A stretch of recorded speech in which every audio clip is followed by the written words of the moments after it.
Bonsoir tout le monde. En ce qui concerne cette séance, nous allons se focaliser sur les figures de style, à savoir le côté de la langue, le côté de la linguistique. Bien évidemment, nous allons faire partir de ces points suivants. De ces points se forment des phrases, qui comportent au sein, ou bien à l'intérieur des phrases, il y a ce qu'on appelle des figures de position. Nous allons voir dès le début qu'est-ce que ça veut dire la figure et qu'est-ce que ça veut dire l'opposition. Très bien, lorsqu'on parle de la figure, c'est un procédé linguistique, c'est un procédé appartenant au type de la langue. Très bien, qu'est-ce que ça veut dire la figure?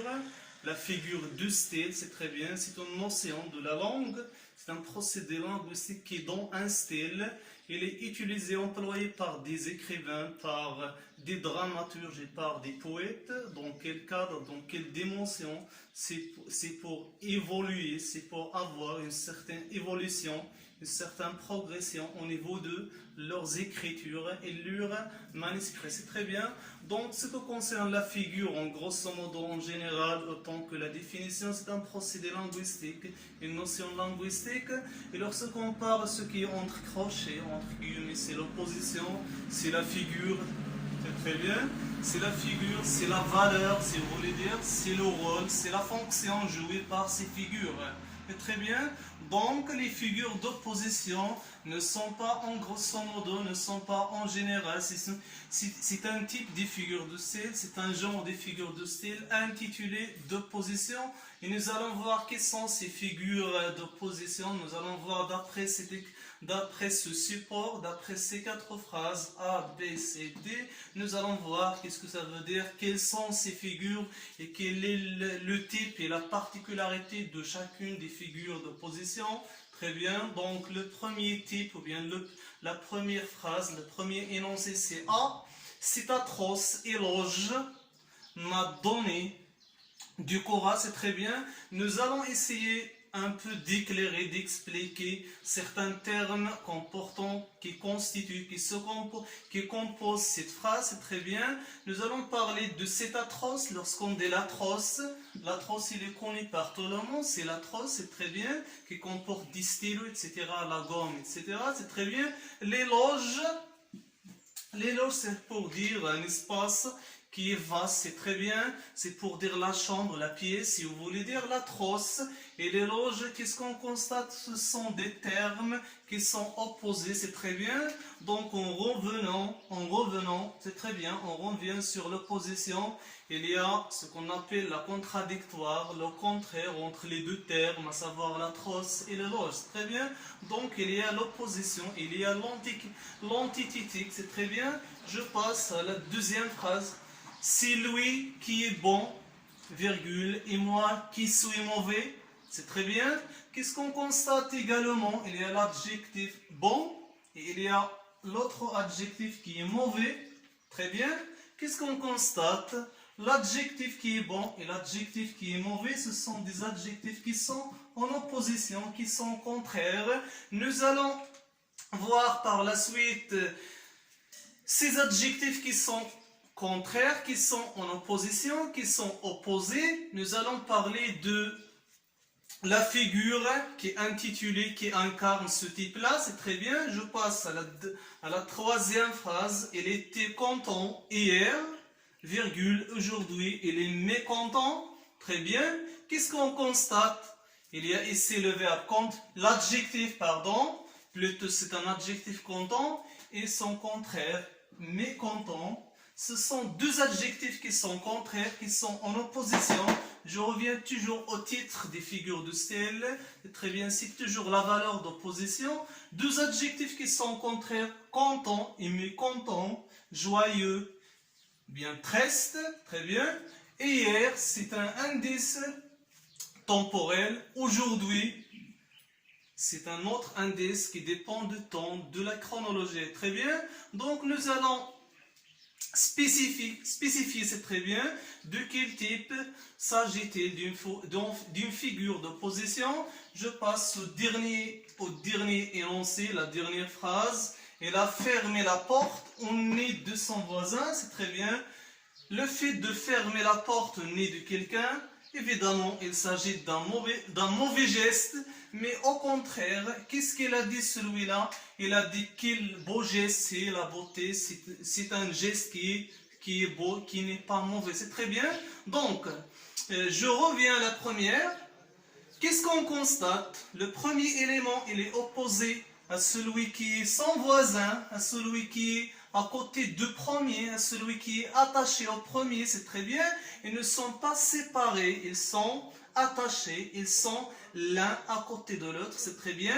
Donc à ce moment-là, on dit que le premier terme et le deuxième, le premier mot et le deuxième, ils sont deux mots qui sont opposés, mais ils sont attachés, très bien. Donc il s'agit d'une oxymore.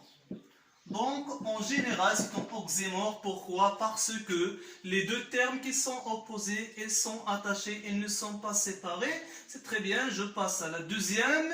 C'est très bien. Le bon et le mauvais, ce sont deux adjectifs qui sont évidemment opposés. Mais dans ce cas-là, ils ne sont pas attachés. Au contraire, ils sont détachés, ils sont séparés, ils gardent entre eux une distance, voilà la distance entre les deux, voilà l'espace entre les deux. Ils ne sont pas attachés, ils ne sont pas l'un à côté de l'autre, ils ne sont pas reliés, au contraire, ils gardent entre eux la distance, très bien, la distance. Ils gardent entre eux la distance, donc il s'agit d'un type de figure de style, d'opposition qui s'appelle antithèse. C'est une antithèse, c'est très bien. Donc le deuxième cas de figure d'opposition, c'est l'antithèse. Nous passons au troisième cas, c'est très bien. Il était content, mécontent. On ne peut pas dire qu'il s'agit d'une antithèse. Pourquoi? Parce qu'il y a d'autres termes qui sont opposés. Donc qu'est-ce qu'on constate? On peut dire A, B, A. Très bien. Pourquoi? Parce que A, il est opposé à A, hier, il est opposé à aujourd'hui, c'est très bien, donc se forme A, B, A. Lorsque toujours on a quatre termes dans un énoncé, dans une phrase, il s'agit toujours de ce qu'on appelle le chiasme. C'est très bien, le chiasme, c'est parmi les figures d'opposition, c'est très bien, qui portent les quatre termes qui sont opposés entre eux. À ce moment-là, il s'agit d'un chiasme. Évidemment, il s'écrit sous forme chiasme, mais au niveau de la prononciation, le côté de la phonétique, la phonologie, il se prononce chiasme. C'est très bien, c'est d'origine latine. Très bien. Donc je passe ce dernier, il a fermé la porte au nez de son voisin, comme je disais tout à l'heure, il est plutôt très bien. Le fait de fermer la porte au nez de quelqu'un, il ne s'agit plus d'un beau geste. Le beau geste, c'est un adjectif pour dire la beauté, pour dire un geste qui est bien fait, c'est très bien, qu'il ne s'agit pas d'un mal, c'est très bien. Mais qu'est-ce qu'il a dit? Qu'est-ce qu'il a exprimé? Il a exprimé le contraire, c'est très bien. À ce moment-là, il s'agit d'une antiphrase. C'est une antiphrase, pourquoi? Parce que le fait de penser, ou bien de dire le contraire à ce que je pense, à ce moment-là, il s'agit automatiquement d'une antiphrase. Et d'après le côté de ce qu'on appelle la préfixation, toujours elle porte le préfixe anticip pour dire le contraire, l'opposition, etc. C'est très bien. Donc, à retenir ce qui est essentiel, ce qui est primordial, ce qui est très important pour vous, comme étant des apprenants, c'est très bien. J'espère que le contenu il est très nécessaire, il est très accessible par tout le monde. Ce sont les figures de C, ils ne sont pas ni 20, ni 1000, ni 100, etc. Ils sont 4. L'oxymore, c'est le fait de dire deux éléments qui sont opposés, qui sont contre, qui sont antithétiques. Ils sont l'un à côté de l'autre, ils sont bien liés, bien reliés, ils sont des voisins.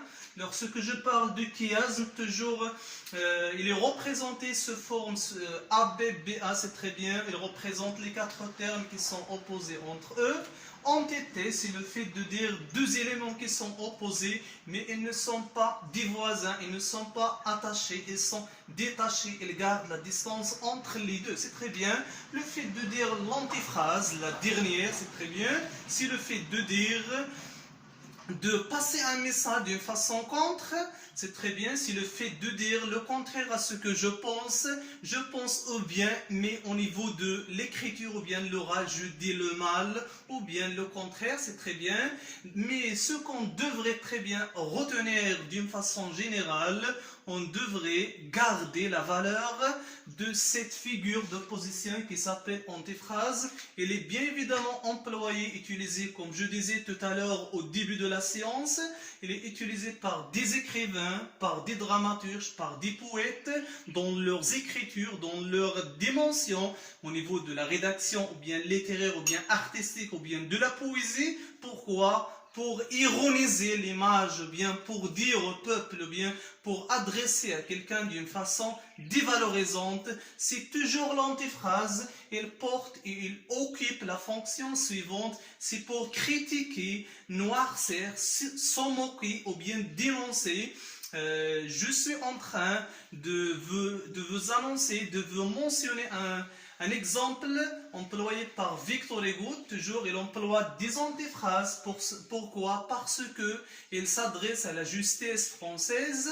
Il dit au système français que le système, il n'est pas juste, il est injuste envers la population, bien la République, dans la période du 19e siècle, qui est une période d'instabilité. Je mets la fin à cette séance. Je veux remercier tout le monde. J'espère que le contenu consacré aux figures de style dans cette séance, dans cette soirée de la langue, de la linguistique, il est bien compris, bien accessible par tout le monde. Je vous souhaite la meilleure soirée.